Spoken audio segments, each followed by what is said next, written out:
पंचांग के अनुसार भगवान कृष्ण का जन्म भाद्रपद मास के कृष्ण पक्ष की अष्टमी तिथि को हुआ था। इसे जन्माष्टमी कहा जाता है। हिंदू धर्म में कृष्ण जन्माष्टमी का पर्व पूरे भारत में बहुत धूमधाम से मनाया जाता है। वहीं मथुरा की जन्माष्टमी तो विश्व प्रसिद्ध है। इस दिन भगवान श्री कृष्ण के बाल रूप यानी लड्डू गोपाल की पूजा की जाती है। क्योंकि पुराणों में भगवान कृष्ण का जन्म रात 12 बजे हुआ था, इसलिए जन्माष्टमी पर्व रात में मनाया जाता है। जन्माष्टमी पर भगवान श्री कृष्ण की झांकियां निकाली जाती है। दोस्तों, आइए जानते हैं भगवान श्री कृष्ण की पूजा कैसे करनी चाहिए और उनका व्रत कैसे करें। जन्माष्टमी के दिन रात को 12 बजे भगवान श्री कृष्ण का जन्म हुआ था, लिहाजा इसी समय इनकी पूजा करें। सबसे पहले बाल गोपाल का पंचामृत से स्नान करवाएं, उन्हें सुंदर वस्त्र पहनाएं, मोर मुकुट, चंदन, आभूषणों से भगवान का श्रृंगार करें। जन्माष्टमी के दिन पालकी सजाकर भगवान को झूला झुलाएं। कान्हा को पंजीरी, माखन, मिश्री, खीरा, मिठाइयों का भोग लगाएं और ध्यान रहे कि भोग में तुलसी के पत्ते जरूर लगाएं। जन्माष्टमी के पूरे दिन उपवास के बाद रात के 12 बजे भगवान श्री कृष्ण जी का जन्म होने पर कृष्ण जी की आरती करके फलाहार भोजन किया जाता है। अनेक स्थानों पर इस दिन अखंड रामायण का पाठ भी किया जाता है। लोग श्री कृष्ण जन्माष्टमी की कहानी सुनते हैं और रामधुनी करते हैं। जो मनुष्य भक्ति भाव से जन्माष्टमी व्रत कथा अथवा जन्माष्टमी की कहानी सुनता है, उसके समस्त पाप नष्ट हो जाते हैं। और आप भी ये कहानी जरूर सुनिए दोस्तों। आपके लिए मैं भी एक जन्माष्टमी पर कहानी या कथा लेकर आया हूँ। दोस्तों, बहुत पुरानी बात है। समुद्र किनारे एक गांव में कृष्णाबाई नाम की बुढ़िया रहती थी। वह भगवान श्री कृष्ण की परम भक्त थी। वह एक झोपड़ी में रहती थी। कृष्णाबाई का वास्तविक नाम सुखिया था, पर कृष्ण भक्ति के कारण इनका नाम गांव वालों ने कृष्णाबाई रख दिया।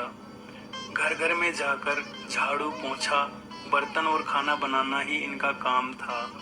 कृष्णाबाई रोज सुई से गूंथकर फूलों की माला बनाकर दोनों समय श्री कृष्ण जी को पहनाती थी और घंटों कान्हा जी से बात किया करती थी। गांव के लोग यही सोचते थे कि ये पागल बुढ़िया, ये सच में ही पागल हो चुकी है। लोग उनकी मजाक उड़ाते थे, बोलते थे कि ये तो अंधविश्वास में ज्यादा ही ध्यान देती है। लेकिन दोस्तों, एक रात की बात है, भगवान श्री कृष्ण जी ने अपने कृष्ण भक्त कृष्णाबाई के सपने में आकर कहा कि कल बहुत बड़ा भूचाल आने वाला है, तुम यह गांव छोड़कर दूसरे गांव चली जाओ। अब क्या था, मालिक का आदेश था। कृष्णाबाई ने अपना सारा सामान इकट्ठा करना शुरू किया और गांव वालों को बताया कि कल सपने में कान्हा जी आए थे और कह रहे थे कि बहुत प्रलय होगा, जमीन खिसकेगी और भूकंप भी आ सकता है।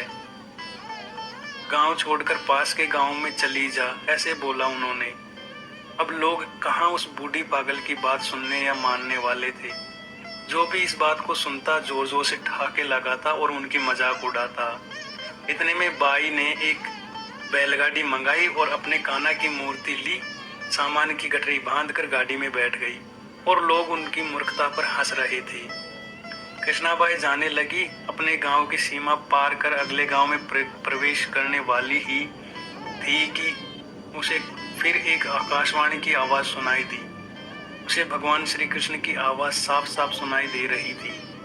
उन्होंने कहा कि अरे पगली, कहाँ जा रही है अपनी झोपड़ी को छोड़कर? अपनी झोपड़ी में से वो सुई तो ले आ जिससे तू मुझे माला बनाकर पहनाती है। यह सुनकर कृष्णाबाई बेचैन हो गई और तड़प गई कि मुझसे ये भारी भूल कैसे हो गई। अब मैं क्या करूं? मैं अपने कान्हा जी को माला कैसे बनाकर पहनाऊंगी? उसने गाड़ी वाले को वहां रोका और बदवाहस हालत में ही झोपड़ी की तरफ भागी। गांव वाले उसके पागलपन को देखते और खूब मजाक उड़ाते रहे। माए ने झोपड़ी के तिनकों में फंसी हुई सुई को निकाला और फिर पागलों की तरह दौड़ते हुए गाड़ी के पास आ गई। माई गाड़ी वाले ने कहा कि माई तू इतनी परेशान क्यों हो रही है, कुछ नहीं होने वाला। माई ने कहा अच्छा अब जल्दी से चल और मुझे गांव की सीमा पार करवा दे। गांव वाले ने ठीक ऐसे ही किया। लेकिन अरे ये क्या, भूकंप आया, भूचाल हुआ और जोर जोर से पानी समुद्र का चढ़ने लग गया। जैसे ही सीमा पार हुई पूरा गांव समुद्र में समा गया, सब कुछ जलमग्न हो गया। गांव वाला भी अटूट कृष्ण भक्त था। ये इनके इन प्रकृण भगवान ने हमारी रक्षा तो कर ही ली, कम से कम विलंब तो नहीं किया। दोस्तों, इस कहानी से हमें यह शिक्षा मिलती है कि प्रभु जब अपने भक्त की मात्र एक सुई की इतनी चिंता करते हैं तो वो भक्त की रक्षा के लिए कितना चिंतित होते होंगे। जब तक उस भक्त की एक सुई उस गांव में भी थी पूरा गांव बचा रहा, लेकिन दोस्तों बाद में वो डूब गया। इसलिए कहा जाता है कि भरे घड़ा जब पाप का बरस पड़े अंगार, संत न होते जगत में जल जाता संसार। अर्थात दोस्तों, इस दुनिया में संत और अच्छे व्यक्ति न होते तो सारा संसार कब का समाप्त हो गया होता। दोस्तों, भगवान श्री कृष्ण ने भक्त श्री कृष्णाबाई को दर्शन दिए, वैसे ही आपका भी कल्याण हो। दोस्तों, इस कहानी को सुनने के बाद आप खुद से संकल्प करें कि आप भी कोई पाप नहीं करेंगे और सदा धर्म की राह पर चलेंगे।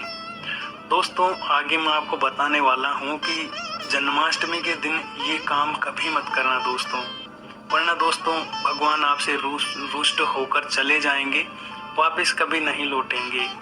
आप उन्हें बुलाते रहेंगे फिर भी नहीं आएंगे।